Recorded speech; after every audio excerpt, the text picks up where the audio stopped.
Primarias Presidenciales 2025.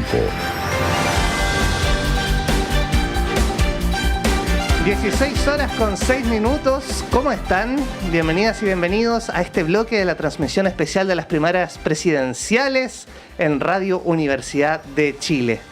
Nos gusta mucho este espacio que nos va a permitir pensar, ¿no?, lo que fue la campaña de estos 4 candidatos y candidatas del oficialismo, mientras esperamos ya los primeros resultados hacia las 18 horas. Saludamos a nuestro invitado, exdirector de la Escuela de Publicidad y actual profesor de Comunicación Política y Gubernamental de la Universidad Diego Portales, Cristian Leporati. Bienvenido al Semáforo. Gracias, Nico. Encantado de estar acá. Bueno, muy interesante el análisis, que ya es como histórico, ¿no? Vi una entrevista con Antonella Esteves el año pasado y muy interesante cómo le tomaban el pulso a las campañas. Mira. Sí. Bueno, pero vamos al presente.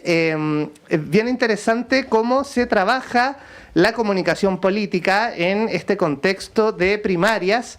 Y quisiera preguntarte por el perfil, ¿no?, de estos 4 candidatos. ¿Cuáles son las ideas, fuerzas que tuviste que intentaron apuntalar tanto Mulet como Toá, como Jara y Winter? Qué difícil, porque en general son campañas que tienden a ser más bien emotivamente empáticas, con una identidad precisa, más que con un contenido racional. O sea, aquí tú no hayas ver que todos hayan dicho algo distinto a la seguridad. Todos hablaron de seguridad. Por eso te diría que en términos de contenido así duro, no hay grandes diferencias, pero sí creo que hay grandes diferencias en el fondo en lo que te transmiten las campañas, lo que te queda al final del día después de haber visto varias franjas electorales o haber escuchado cosas en la radio, haber visto cosas en la televisión aparte de la franja electoral, lo que te va quedando como sensaciones. Y en eso yo creo que son campañas bien como dicen los marqueteros, muy bien segmentadas. Cada uno le habló a su público de una forma distinta. Yo creo que el más desordenado, el que cuesta más analizarlo, abordarlo, es claramente se me olvidó el candidato, el que está como en cuarto lugar, Jaime Mulet. Jaime Mulet es como el más inabordable, porque no tiene una clara línea de retórica política en su propuesta. Es más bien desordenado, es más bien populista, quería estar un poco en todas, mucha presencia de él como testimonio de vida, de decir yo soy la persona indicada porque, bueno, soy yo. Un poco cerrada la forma de expresarse. Pero en general, si tú ves la Carolina Toá, es una campaña muy bien hecha, muy publicitaria. Hay plata ahí, hay producción, hay guión, y de alguna forma representa bien lo que es el ethos de la candidata Toá, una persona más bien corporativa, muy institucional, muy tradicional en su línea política, de trayectoria, y eso de alguna forma te lo transmitió la campaña de Toá todos estos días que estuvo al aire. En el caso de Winter, también un poco lo mismo. Él es joven, partió marcando la pauta con una guagua, ¿cierto? Con su guagua, un poco que es una especie como de sintonía fina con su grupo, con su edad, con la gente que está en ese momento de su vida teniendo hijos, que es gente más bien joven, etcétera, y con mucho humor también, reírse un poco del resto, reírse un poco de sí mismo, y mucho humor, y una campaña más bien pensada en términos contemporáneos, más en el algoritmo, en generar polémica, pero muy espontánea, muy lo que es el grupo etario, muy lo que es identitariamente hablando, lo que es Frente Amplio. Yo creo que también una campaña bien ordenada. En el caso también de Jara, es interesante porque la imagen corporativa de Jara es una imagen bien poco PC. No es la típica imagen media bolchevique, media dogmática en el lenguaje y en la forma, sino que una imagen bastante moderna, muy desapegada de la estética normal que tenía el Partido Comunista en sus campañas políticas, con elementos de gráfica distintos también, muy modernos. Entonces en eso también hay un rompimiento interesante de la candidata en forma y también en fondo, en contenido, porque lo que dice efectivamente, y como lo ha dicho muchas veces ella, y por los impactos que han habido, la disparidad de opinión entre Carmona y ella, o entre Jado y ella, es una línea distinta, es otra generación dentro del Partido Comunista, al parecer, que está muy bien identificada en la campaña. Es otra mirada. Si tú le pones un logotipo voy a decir una tontera, no sé, del PS o del Frente Amplio, podría ser, perfectamente. pasaría piola la candidata Jara. Entonces, en ese sentido, hay una renovación de imagen que es muy consistente también con cómo es ella, al parecer, con su personalidad y su forma de ser. Entonces, yo creo que en el fondo el más débil es Mulet como campaña, y los otros son consistentes entre lo que propone y su identidad. Hay bastante similitud. Seguimos conversando, súper interesante, con Cristian Leporati. Él es profesor de Comunicación Política y Gubernamental de la Universidad Diego Portales. Y Cristian, aprovechando que estás aquí, yo pensaba como tras bambalinas de una campaña política. Imaginemos que estamos planeando estas campañas políticas. ¿Cómo se construye? Es como una encuesta, dice la gente quiere esto, comuniquemos esto, y cómo se va monitoreando en el proceso hasta el cierre de la campaña. A ver, las campañas modernas, básicamente el candidato es una cosa. A ver, el candidato es una forma, es lo más importante, obviamente, porque él es el rostro, es el vocero. Pero detrás del vocero, del rostro que es el candidato, hay mucha tecnología, hay mucha... y el ejemplo que yo siempre cito es Cambridge Analytica, hace algunos años ya ha pasado de eso, en la cual la política descubre que las personas... el algoritmo sabe más de las personas que las personas de sí mismas, ¿ya?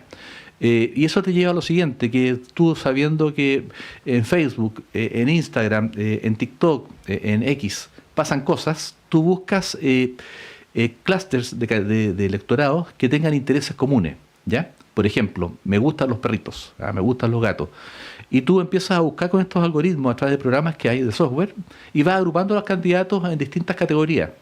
Entonces los candidatos muchas veces, teniendo ya una propuesta más o menos en la cabeza, junto con su equipo de asesores, empiezan a buscar estos clústeres de electores que tienen intereses comunes y empiezan a comunicarse con ellos uno a uno. Entonces la comunicación política hoy en día es una comunicación mucho más segmentada, mucho más precisa, es mucho más quirúrgica y te permite saber muchas veces las cosas que ni siquiera los mismos electores saben de ellos mismos. Un poco voy a eso. Entonces es una mirada totalmente distinta, es muy técnica.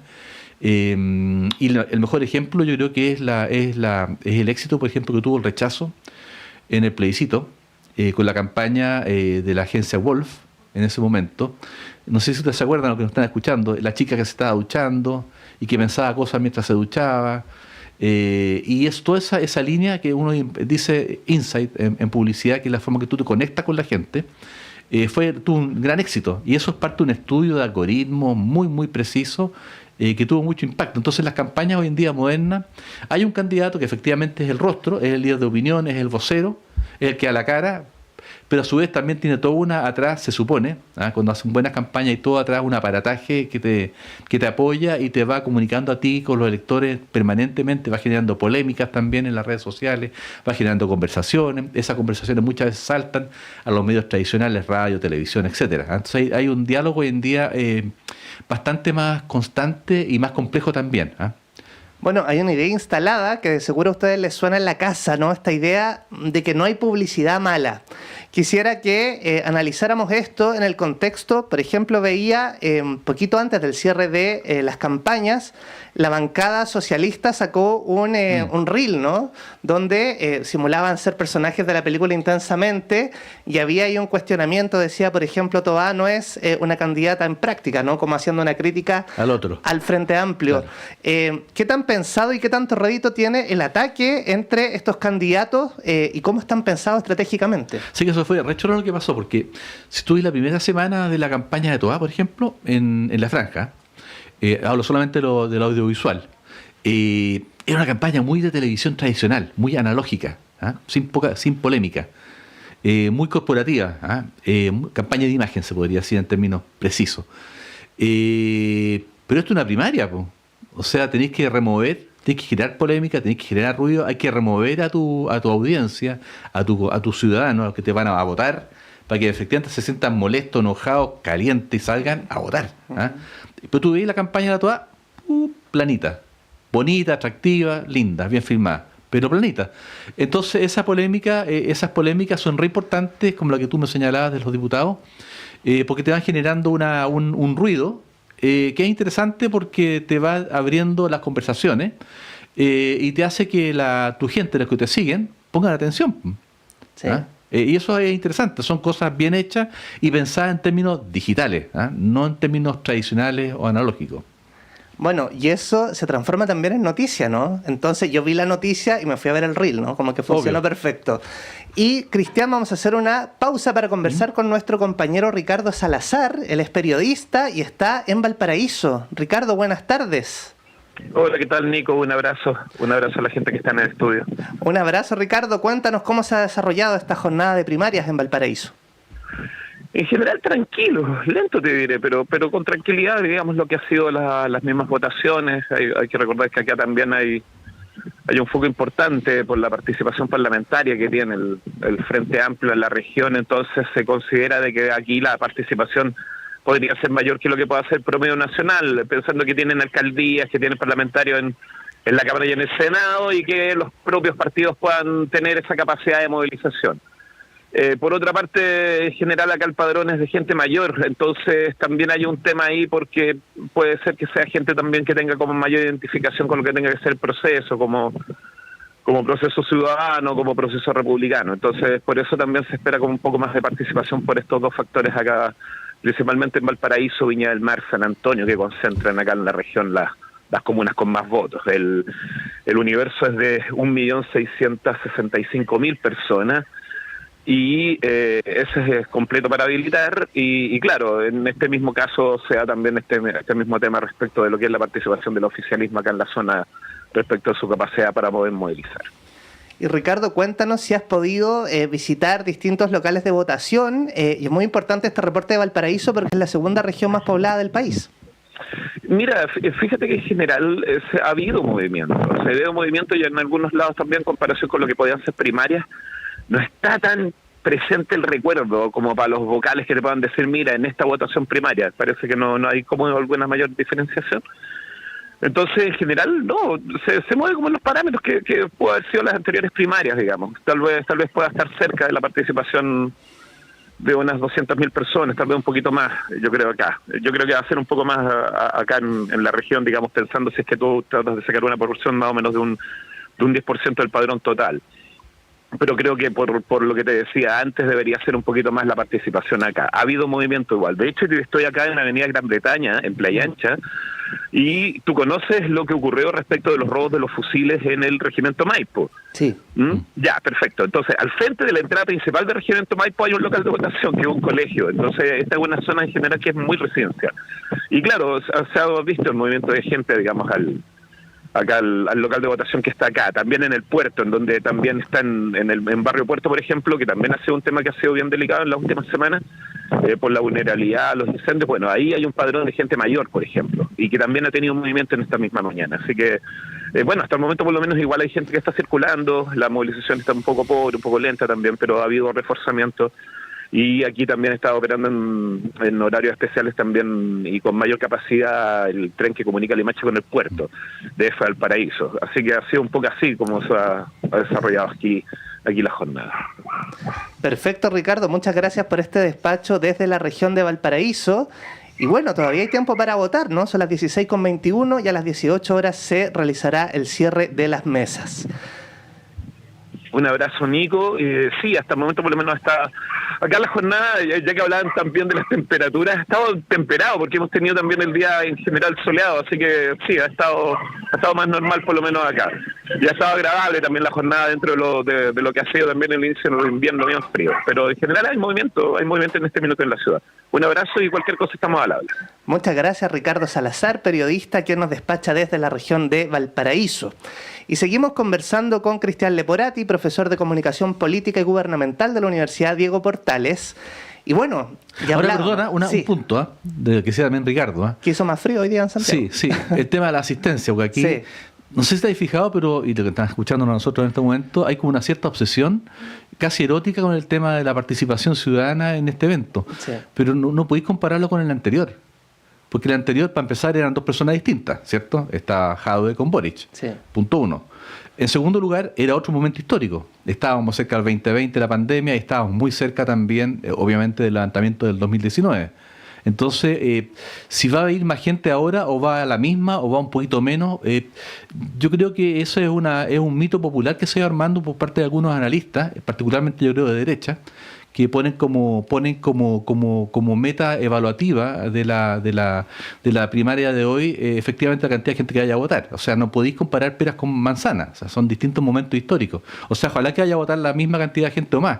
Pero si no ocurre aquello, tampoco es tan dramático porque simplemente son distintos momentos históricos. Yo creo que el país estaba mucho más convulso, estaba con muchos más asuntos pendientes, con cuentas pendientes, por dar un nombre, en ese momento que ahora. Entonces también uno podría, no es bueno comparar. Yo sé que hay intereses, siempre hay intereses de propagandísticos en estas cuestiones, intereses políticos en los comentarios que hacen en los analistas también, para qué hablar de los medios de comunicación, pero no es el punto. Yo creo que eso es erróneo. Y por parte de la izquierda o el progresismo, pisar ese palito también creo que es un error. Bueno, se habla de, claro, como esta base, ¿no? Como 1.700.000, claro. O sea, votaron 1.700.000 y tanto, ya, entonces debe ser lo mismo. No, ¿por qué? Pues son otros momentos. Sí, la lectura sería que menos de eso sería un fracaso, pero efectivamente es un contexto totalmente distinto.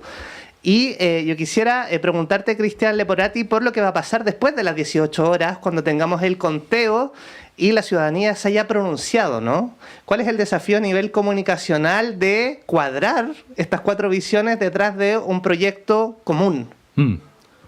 Es interesante porque en el fondo, bueno, esa es la pregunta que se hacen todos los ciudadanos en general. ¿Qué va a pasar el después? Yo creo que no va a pasar mucho. Yo creo que hay una coalición acá que está de acuerdo. Era una coalición que estaba siendo acusada hace un mes atrás de que eran candidaturas fomes, que eran planas, que no habían polémicas, que costaba diferenciarlas, etcétera, etcétera, etcétera. Bueno, se entretuvo la cosa, se puso entretenida. Hubieron polémicas, hubieron distintas opiniones, hubieron enfrentamientos interesantes en televisión de los distintos candidatos del oficialismo, pero son del mismo, o sea, todos tienen la misma raíz, la raíz del socialismo. Esa es la raíz que tienen de alguna forma ideológica, con distintas bajadas probablemente, pero esa es la raíz y por lo tanto yo no creo que sea tan terrible. Yo creo que si gana Jara, va a ser lo más complejo va a ser para ella, porque va a tener que de alguna forma alinear un partido político que está con una crisis existencial importante, más que existencial, con una crisis de desarrollo etario. Ahí están conviviendo dos mundos distintos, con distintas edades, con distintas historias, que eso es súper respetable, pero ahí está súper a la vista, o sea, a la vista Cariola, a la vista Camila Vallejo, a la vista la misma candidata Jara. Hay una ruptura importante en el partido, yo creo, nunca te lo van a decir, porque ellos son muy serios, son muy verticales, son muy formales, tienen una forma de operar que cuesta filtrar, pero claramente hay algo que está pasando ahí. Hay dos generaciones muy distintas conviviendo en el mismo espacio ahí en Vicuña Maquena, y claramente si gana Jara eso va a acelerar una crisis interna o un ordenamiento interno en torno a la candidata. O sea, sería bastante brutal ver una candidata que gane de izquierda, del Partido Comunista, que gane una primaria y que sea el rostro del socialismo en Chile, que ella vaya a representar al socialismo, y que por otro lado lo están destruyendo. Sería muy muy inconsistente y bastante, bueno, casi por un análisis de psicoanalista. Es decir, yo creo que el mayor desafío va a ir por el lado de la candidata Jara, si es que gana. Si es que no gana, bueno, va a ser probablemente Toá, y en ese sentido va a ser más fácil todo lo que es el ordenamiento, porque Toá finalmente es una socialdemócrata, que ha sido lo que ha gobernado Chile desde después de la dictadura, salvo los dos gobiernos de Piñera, que también de alguna forma fue una socialdemocracia más bien de derecha, pero igual algo parecido. Entonces, yo creo que se pone difícil en términos de ordenamiento político, de ordenamiento en el lenguaje, en la retórica, en el discurso político, en la propuesta, se podría poner difícil siempre y cuando los viejos tercios del Partido Comunista no sean capaces de asumir la oportunidad que tienen histórica, porque mira, más allá de la encuesta, que efectivamente ponen a la izquierda en tercer lugar en todas las encuestas, más allá de eso son las fotos del momento. No hay que olvidarse que la última encuesta de que yo vi del CEP tenía más o menos un 50% de indecisos, si no me falla la memoria. O sea, hay un amplio espectro de ciudadanos que no están muy decididos, que no tienen un compromiso ideológico tampoco, sino que más bien emotivo con el candidato que aparezca, y que les llame la atención y que le haga sentido, en su propuesta y van a votar por esa persona. Entonces yo creo que en ese sentido no hay certeza de que esté todo ganado para un Kast o para una Matei. Está todo muy, muy abierto. Y si gana efectivamente Jara, que es lo que dicen las encuestas ocultas, este fin de semana, lo interesante va a ser cómo se ordenan detrás de ella para poder sacar adelante un proyecto de continuidad de progresismo. Bueno, muy interesante, y solo faltan poquito más de una hora para comenzar a tener, claro. Sí. Muy interesante cómo se va a reordenar este naipe. Cristian Leporati, profesor de Comunicación Política y Gubernamental de la UDP, muchísimas gracias por habernos acompañado hoy. No, ustedes como siempre, todos los años aparezco en esta fecha acá. Perfecto, siempre fantástico. Te esperamos, que aprendemos mucho de ti. Nosotros vamos a hacer un alto y vamos a seguir comentando junto a Alejandro Morales. Él es doctor en Comunicación y académico de la Facultad de Comunicación e Imagen de la Universidad de Chile, las campañas, pero desde el punto de vista digital, las estrategias y todo eso. Así que no se vaya, sigan Radio Universidad de Chile.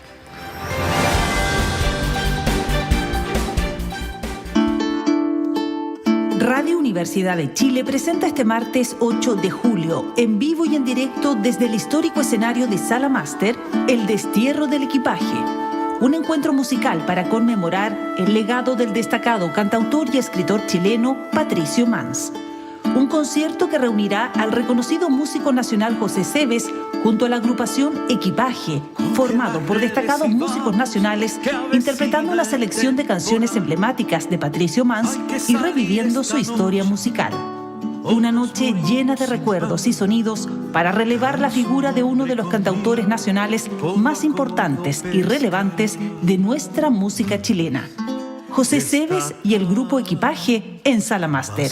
Martes 8 de julio, 19:30 horas. Entradas disponibles en portaltickets.cl y más información en www.salamaster.cl.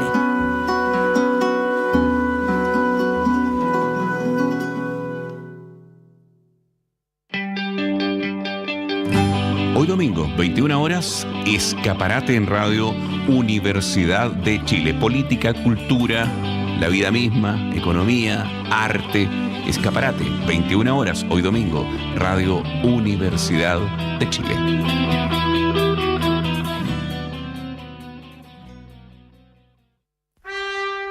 Radio Universidad de Chile y la Facultad de Arquitectura y Urbanismo de la Universidad de Chile los invita a escuchar el programa Pensar Habitar. Soy el profesor Max Aguirre González de la Facultad de Arquitectura y Urbanismo de la Universidad de Chile.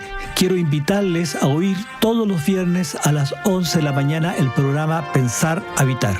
Un espacio de opinión, entrevistas y destacados.